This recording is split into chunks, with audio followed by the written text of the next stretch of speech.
Students, our next topic under crop protection management is storage of grains.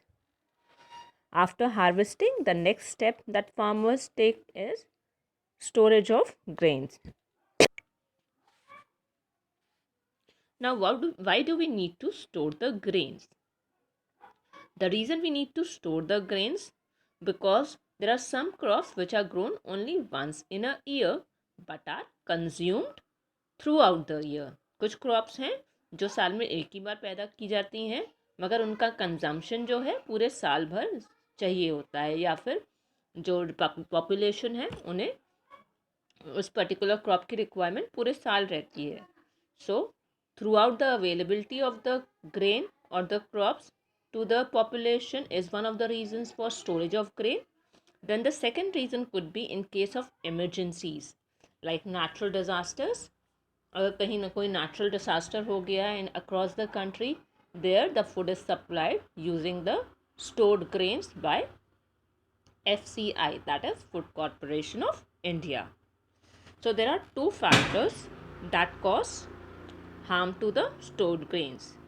Before going there, children, if you all remember, आपने 8th standard में पढ़ा है that what are the ways the crops are stored.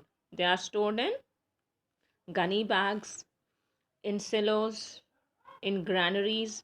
Yeah, so these are the way the grains are stored. And now coming to the two main factors that cause damage to the stored grain are abiotic factors and biotic factors. Abiotic factors include the environmental factors like moisture, temperature. They come under non-living factors that damage the harvested crop. And under biotic factors comes the living organisms like mouse, rat, squirrel, birds, insects, and microorganisms. So, children, what are the effects of abiotic and biotic factors on the stored grains? किस तरह से हमारे ये temperature, humidity, moisture, micro organism हमारी harvested crop को harm कर सकते हैं. The food grain might get infected by the worms, insects and micro organisms. जो माउस, रैट एंड स्क्विरल्स हैं, they might contaminate the food grain with their excreta, urine और hair, which degrades the quality of the food. Again, the pest might cause loss in the weight of the stored food material. This results in poor germinability. Germinability is basically the capacity of the seed to germinate. And if the seed is not germinating properly, the plant will not develop or the crop will not develop healthy. Then other impact would include discoloration of the harvested food material and thus poor marketability of the food grains.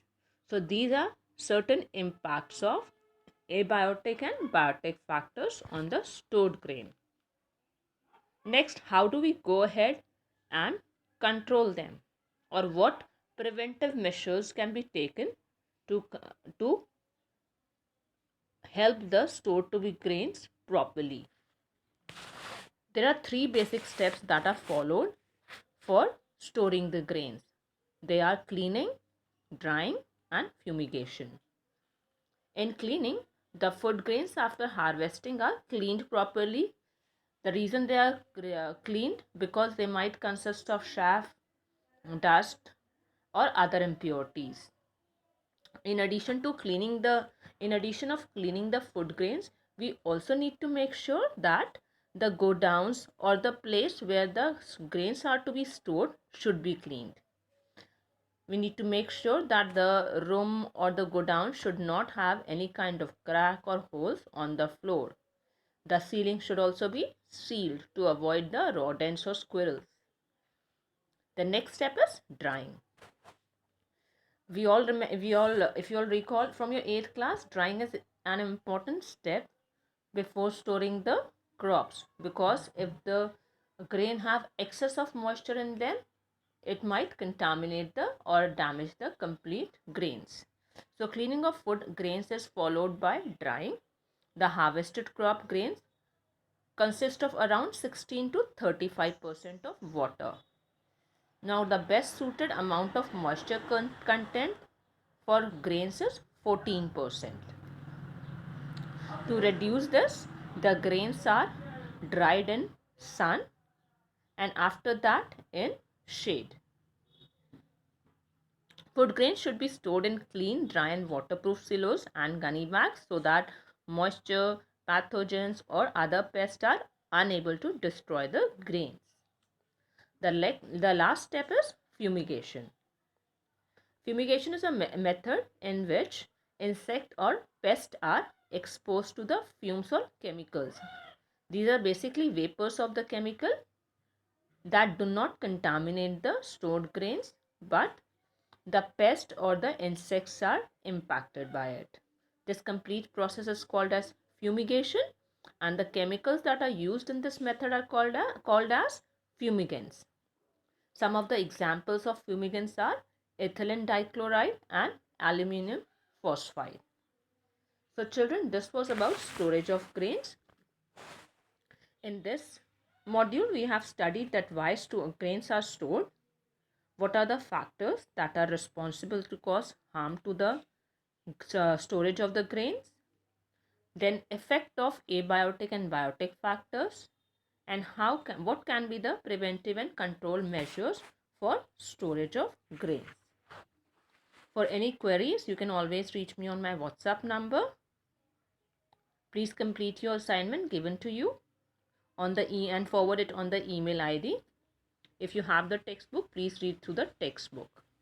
Hope you all have a healthy day ahead. Thank you.